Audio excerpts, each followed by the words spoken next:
Hello दोस्तों, good morning. स्वागत है एक बार फिर से आप सभी का एमजेटी एजुकेशन में। साथियों, आज 28 मई और आज की वीडियो में हम लोग बात करने वाले हैं 28 मई 2025 के most important daily current affair के क्वेश्चंस के बारे में।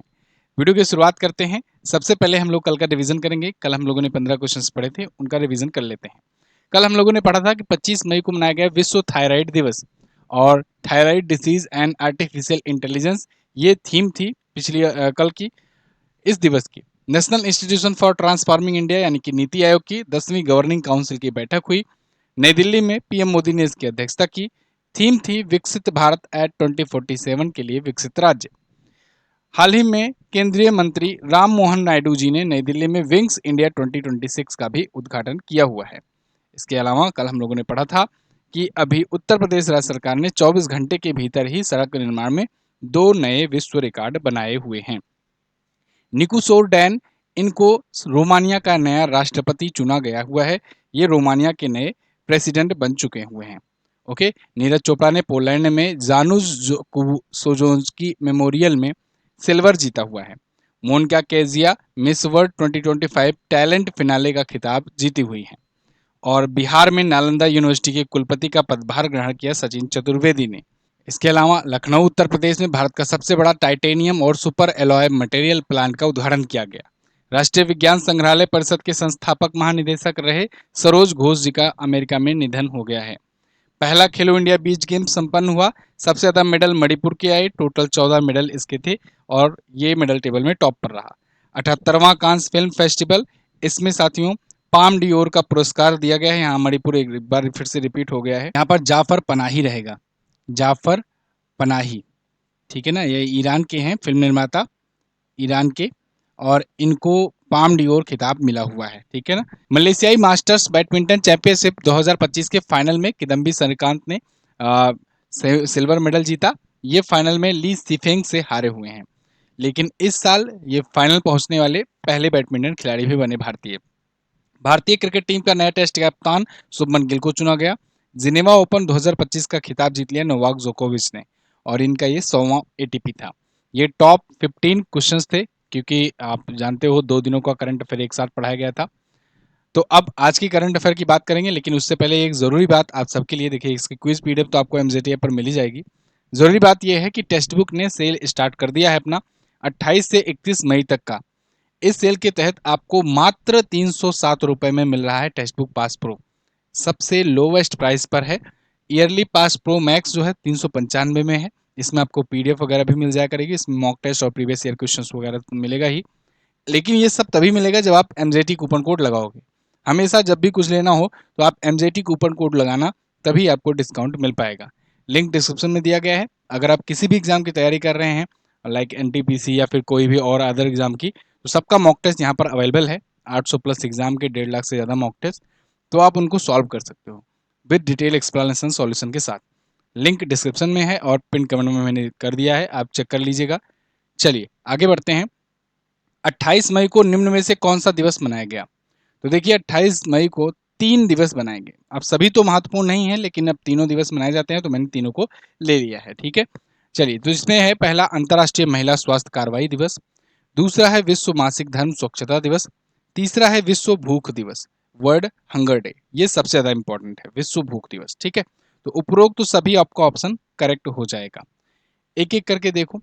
International day of action for women's health, महिलाओं की हेल्थ के प्रति अवेयरनेस फैलाने के लिए और हेल्थ खराब ना होने पाए इसके प्रति एक्शन लेने के लिए ये दिवस मनाया जाता है।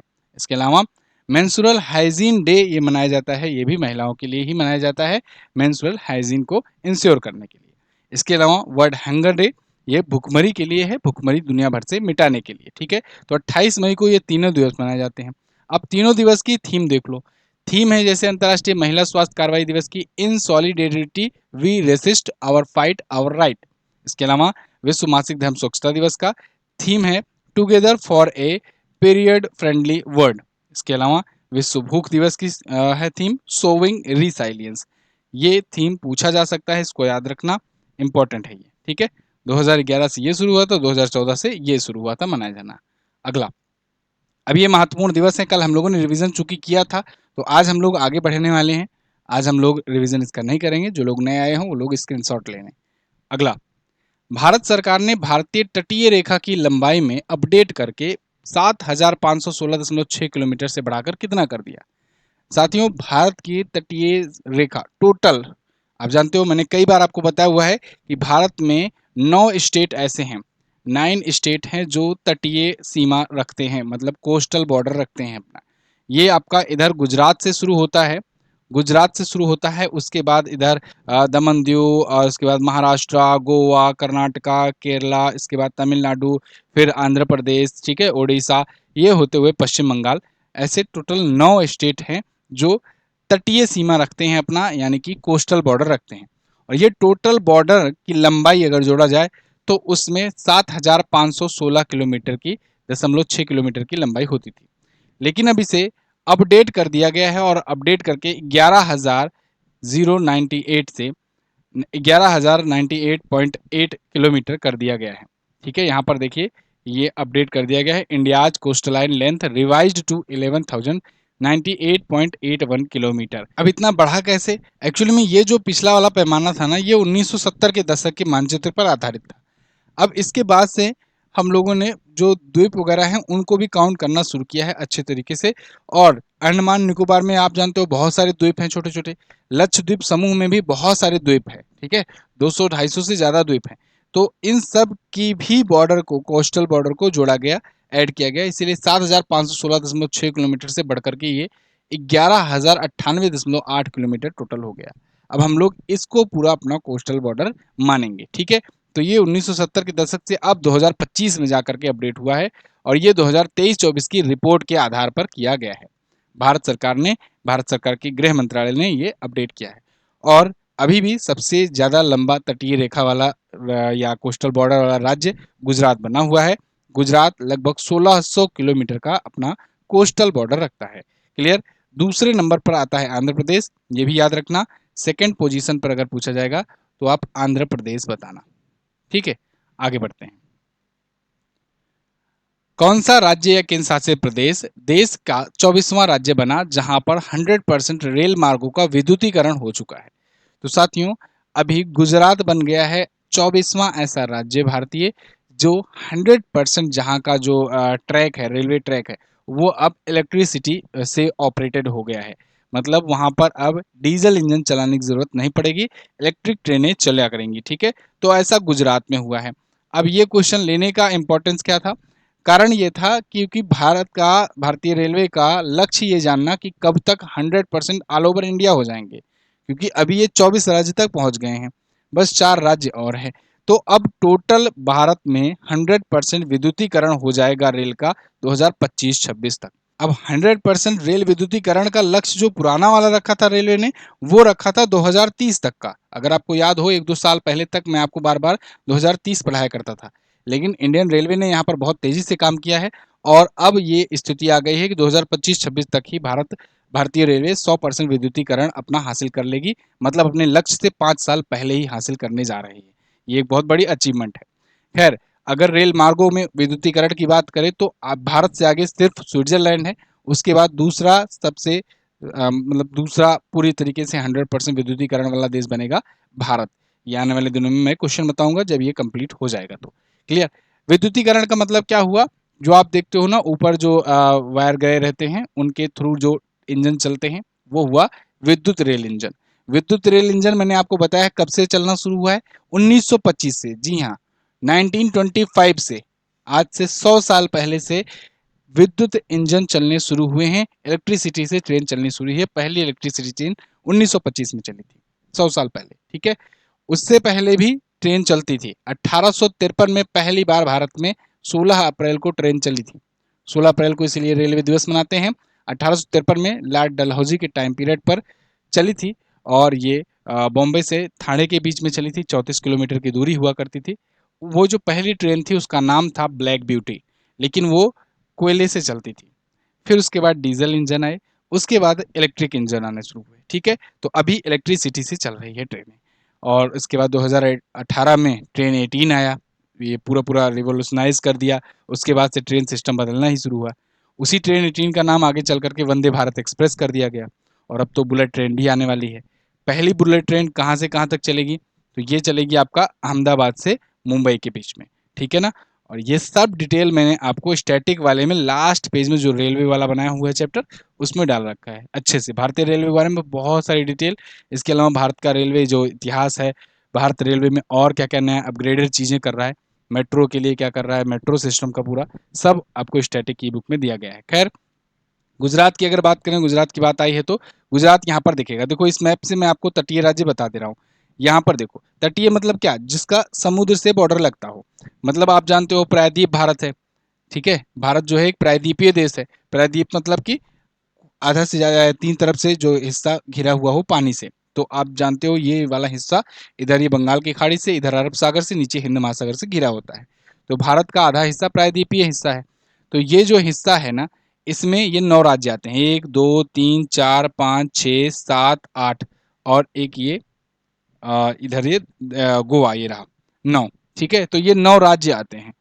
और अब टोटल अगर देखा जाए यहाँ पर दादरा और नगर हवेली, पुडुचेरी, इसके बाद अंडमान निकोबार और यहाँ पर लक्षद्वीप समूह। तो टोटल यहाँ पर 11 2 13 आपको मैंने बताया हुआ है था, ठीक है ना। चलिए, ये तो दूसरे क्वेश्चन में था। तो इतना बॉर्डर शेयर करता है, तटीय रेखा वाला राज्य है, ये बात ध्यान रखना। बाकी सारी डिटेल बेसिक तो आप जानते हो गुजरात से। मैं आगे बढ़ता हूँ। किस देश ने मई 2025 में दुनिया की सबसे उच्च रिजोल्यूशन वाली मौसम पूर्वानुमान प्रणाली लॉन्च की? तो भारत ने लॉन्च की है साथियों दुनिया की सबसे हाई रेजोल्यूशन वाली मौसम पूर्वानुमान प्रणाली। मौसम का ये प्रिडिक्शन किया करेगा। आर्टिकल आप देख पाओगे यहाँ पर, India launches world highest resolution weather forecasting model. Weather forecasting के लिए ना नॉर्मल कंप्यूटर नहीं काम करते, इसके लिए सुपर कंप्यूटर को यूज में लाया जाता है। ये बात ध्यान रखना, सुपर कंप्यूटर जो है इसके लिए यूज में लाया जाता है। और यही झेल पाते हैं, जितने भी सुपर कंप्यूटर बनते हैं उसमें से अधिकतम का काम मौसम का पूर्वानुमान करने के लिए ही होता है। खैर, ये जो होगा BFS, इसको लॉन्च किया गया है अभी भारत ने, दुनिया की सबसे हाई रेजोल्यूशन वाली है ये। भारत में IITM ने लॉन्च किया है इसे, यानी Indian institute of tropical meteorology के द्वारा, पुणे के द्वारा ये विकसित किया गया है और इसे अभी लॉन्च किया गया। ये हाई स्पीड सुपर कंप्यूटर आर्का शक्ति से संचालित है। सुपर कंप्यूटर है आर्का, उससे। अच्छा, भारत का पहला सुपर कंप्यूटर पूछा जाए तो क्या बताओगे? पहला सुपर कंप्यूटर अगर पूछा जाएगा तो कौन सा था? आप बताओगे परम, परम 8000, ठीक है, ये था। और इसको किसने बनाया था? सीडेक, सीडेक पुणे ने बनाया था, ठीक है, पुणे स्थित संस्था है सीडेक। अगला, हाल ही में कहां पर 25 दिवसीय उल्टी गिनती के अवसर पर योग महोत्सव का आयोजन किया गया? तो देखिए, अब 25 दिन रह गए हैं क्योंकि 21 जून को मनाया जाना है ना। 21 जून को योग दिवस होता है, अंतर्राष्ट्रीय योग दिवस, भारत की ही देन है। अंतर्राष्ट्रीय स्तर पर मनाया जाता है, विश्व में बहुत सारे देश इसको सेलिब्रेट करते हैं। और ये अभी अब 25 दिन रह गए हैं। तो भारत जब 100 दिन था तभी से ये सेलिब्रेट करता आया है योग महोत्सव। 100 दिन पहले योग महोत्सव, 50 दिन पहले योग महोत्सव, 25 दिन पहले। तो अभी 25 दिन वाला जो हुआ है ये पुडुचेरी में हुआ है। कहाँ पर? पुडुचेरी में है। जब जब हुआ मैंने आपको इन्फॉर्म किया था वीडियोज के माध्यम से। सबसे पहले तो PM मोदी ने ऑनलाइन ही मन की बात में घोषणा किया था, 100 दिन पहले मन की बात में घोषणा किया था जब थीम लॉन्च की गई थी। 100 दिन पहले थीम लॉन्च कर दी जाती है। इस बार की थीम है yoga for one earth one health. बहुत बहुत इंपॉर्टेंट है, थीम हमेशा पूछी जाती है इसकी। योग दिवस की थीम हमेशा पूछी जाती है, ठीक है। और मन की बात कार्यक्रम में इन्होंने, PM मोदी ने घोषणा कर दिया था 100 दिन पहले ही। फिर 50 दिन पहले नासिक महाराष्ट्र में योग महोत्सव आयोजित हुआ, मैंने क्वेश्चन कराया था। 25 दिन पहले अभी पुडुचेरी में ये आयोजित हुआ। इसका अभी प्रताप राव जाधव ने उद्घाटन किया है, ठीक है। तो केंद्रीय आयुष राज्य मंत्री हैं, इनके द्वारा ये उद्घाटन किया गया है। अच्छा, इस बार का जो है मोरारजी देसाई राष्ट्रीय योग संस्थान के द्वारा आयोजन योग दिवस का किया जा रहा है। योग दिवस से और क्या आप याद रखोगे? इसकी शुरुआत हुई थी 2015 से। 2015 में UN के द्वारा ऑफिशियली इसे मान्यता दी गई कि विश्व भर में मनाया जाएगा अंतर्राष्ट्रीय स्तर पर अंतर्राष्ट्रीय योग दिवस। कब? 21 जून को, ठीक है। योग दिवस कब मनाया जाएगा? 21 जून को, 21 जून को मनाया जाता है। अब इसको याद रखने के लिए मैंने आपको बताया था ना कि योग करना शुरू करो, फिर 3 महीने बाद मिलेगी शांति, यानी 21 सितंबर को शांति दिवस मनाया जाता है।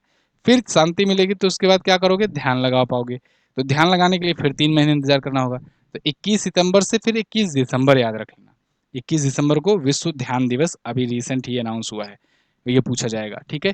तो याद रखना ये सब। अगला, जयपुर की मिठाई की दुकानों ने पारंपरिक रूप से पाक नाम वाली मिठाइयों का नाम बदलकर क्या रख दिया है? तो जयपुर की मिठाइयों की दुकानों ने एक बड़ा इनिशिएटिव लिया है। तो इसमें जो पारंपरिक रूप से वहाँ पर मिठाइयों के नाम में पाक जुड़ा हुआ था। तो चूंकि भारत पाकिस्तान टेंशन अभी काफ़ी बड़ा ऑपरेशन सिंदूर के दौरान, इसके अलावा जब पहलगाम अटैक हुआ उस टाइम पर, तो इसलिए पाक का यहाँ नामो निशान मिटाया जा रहा है हर प्रकार से। तो यहाँ पर जो पाक नाम से मिठाइयाँ थी ना, तो उसका नाम बदल दिया गया है और उनकी जगह पर श्री ऐड कर दिया गया है। ठीक है, जैसे जैसे मिठाई का नाम था मैसूर पाक, तो मैसूर पाक को मैसूर श्री कर दिया गया है। ठीक है, तो ये मिठाइयों का नाम बदला गया है। वहाँ की बहुत फेमस, बहुत ही पॉपुलर मिठाई है और हो सकता है आने वाले दिनों में जीआई टैग भी पा जाए। ठीक है, तो अभी हाल ही में हुए जो पहलगाम पहलगाम आतंकी हमला था, उसको देखते हुए यहाँ पर पाकिस्तान के खिलाफ ये एक्शन लिया गया है वहाँ के रीजनल व्यापारियों के द्वारा। ठीक है, तो स्वर्ण श्री, चांदी श्री, ये सब नाम रख दिया गया, गोंद श्री। ठीक है, ये सब में पाक जुड़ा हुआ था, सब जगह पर श्री श्री जोड़ दिया गया है। ओके, ये लग्जरी मिठाइयाँ वहाँ पर मानी जाती हैं। अगला, हाल ही में किस राज्य सरकार ने राहवीर योजना को मंजूरी दी? राहवीर योजना, ये मध्य प्रदेश सरकार ने मंजूरी दी है। राहवीर योजना आप देख सकते हो यहाँ पर, संवेदनशील मध्य प्रदेश सरकार निस्वार्थ समर्पण सेवा के लिए राहवीर योजना। ठीक है, चलिए, सड़क सुरक्षा को बढ़ावा देने के लिए दुर्घटनाओं के दौरान समय पर सहायता प्रदान करने के लिए केंद्र के पहल के अनुरूप राहवीर योजना को मंजूरी दी गई है। ओके, जो भी व्यक्ति अगर सड़क दुर्घटना का शिकार होता है तो उसे 25,000 रुपए का, अगर मान लो दूसरा व्यक्ति उसे स्वास्थ्य केंद्र तक पहुंचाता है तो उससे 25,000 का इनाम दिया जाएगा। ठीक है, अमूमन पहले क्या होता था, अगर रोड एक्सीडेंट होता था, कोई व्यक्ति अगर मान लो उसको उठा करके हॉस्पिटल पहुंचाता भी था ना, तो उस व्यक्ति को भी इंटरोगेशन के लिए रोक लिया जाता था और उससे पूछताछ करने लगते थे सब पुलिस वाले। तो वो मतलब एक तो टाइम लॉस किया अपना उनको पहुंचाने में, उसके बाद फिर वहां पर एक्स्ट्रा टाइम लॉस करता, उसको दिन भर बिठाए रहते। तो इससे फिर बाद में कोई पहुंचाना ही छोड़ दिया, मतलब जो काम धंधे वाले वो सोचते एक्सीडेंट हो रहा है होने दो, हमें जहाँ जाना है जा रहे हैं। तो इससे बड़ी दिक्कत होने लगती थी, अगर सही टाइम पर मरीज नहीं पहुंचता था तो कई बार डेथ हो जाती थी। खैर, मध्य प्रदेश की बात करें तो यहाँ पर है मध्य प्रदेश। मध्य प्रदेश की राजधानी भोपाल है। मोहन यादव यहाँ पर बीजेपी के सीएम है। मंगू भाई छगन भाई पटेल गवर्नर है। भोजताल झील है, साखे सागर झील है। यहीं पर सबसे ज्यादा 12 नेशनल पार्क हैं, टोटल 12 नेशनल पार्क। ठीक है, माधव, वन विहार, पन्ना, पेंच, कान्हा, ठीक है, ये सब यहाँ पर नेशनल पार्क हैं। मटकी नृत्य, कर्मा नृत्य, तितली नृत्य हैं। इसके अलावा यहाँ पर नौ नौ टाइगर रिजर्व भी हैं, ये भी याद रखना। अभी 9वां टाइगर रिजर्व माधव को घोषित किया गया है। असीरगढ़ दर्रा भी है। 55 जिले हैं, विधानसभा में 230 सीटें हैं, 29 लोकसभा में और 11 राज्यसभा में यहाँ से सीट जाती है। मध्य में है मध्य प्रदेश। ठीक है, अगला, जर्मनी के सुहल में आयोजित आईएसएसएफ जूनियर विश्व कप 2025 में पदक तालिका में कौन सा देश शीर्ष पर रहा? मैंने ये क्वेश्चन कराया था जब ये शुरू हुआ था, तो और पहला मेडल जब आया था भारत को, तो कनक ने पहला मेडल जीता था, पहला गोल्ड मेडल जीता था भारत के लिए। तो खैर, सुहल में जर्मनी के आयोजित किया गया था आईएसएसएफ का जूनियर विश्व कप। ठीक है, इंटरनेशनल शूटिंग स्पोर्ट फेडरेशन का जूनियर विश्व कप था। तो भारत ही इसमें मेडल टेबल में टॉप पर रहा भी। भारत के देखिए 11 मेडल टोटल आए, जिसमें 3 गोल्ड रहे। 3 गोल्ड में एक गोल्ड मैंने आपको बताया ही था कनक का। इसके अलावा संभावी, श्रवण, क्षीर सागरिन और तेजस्विनी, ये तीनों ने गोल्ड मेडल जीता है भारत के लिए। तीनों का इवेंट देख लो। 10 मीटर एयर पिस्टल में कनक ने, महिलाओं की 10 मीटर एयर राइफल में संभावी ने और 25 मीटर पिस्टल में तेजस्विनी ने जीता है। ठीक है, तो जूनियर विश्व कप था। चीन दूसरे स्थान पर रहा, इसके 4 मेडल टोटल आए। यहाँ 4 तो सिल्वर मेडल और 4 ब्रॉन्ज मेडल थे। शूटिंग में इंडिया काफी अच्छा पोजीशन पर है, इंडिया और कोरिया की टीम ये अच्छे पोजीशन पर है। अगला, किस विश्वविद्यालय ने भारत की पहली जीन संपादित भेड़ बनाई है? किस यूनिवर्सिटी ने बनाई है?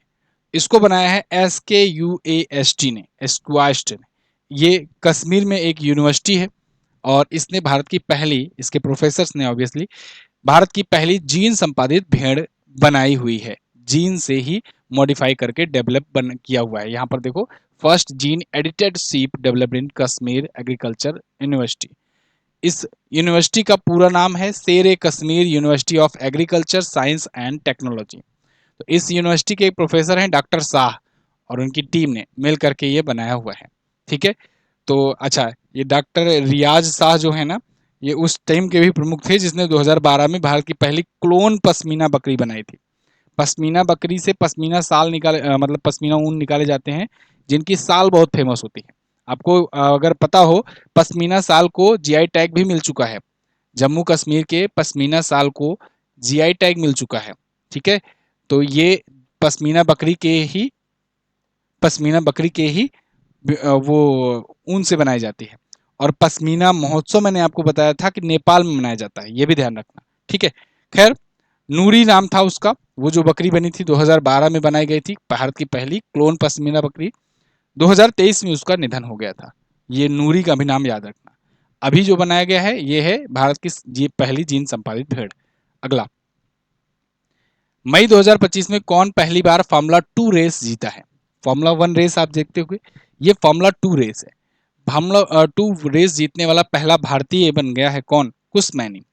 कुश मैनी साथियों भारत के ये फार्मूला रेसर हैं और फार्मूला 2 इवेंट में है। फार्मूला 1 से थोड़ा सा नीचे होता है फार्मूला 2 रेस।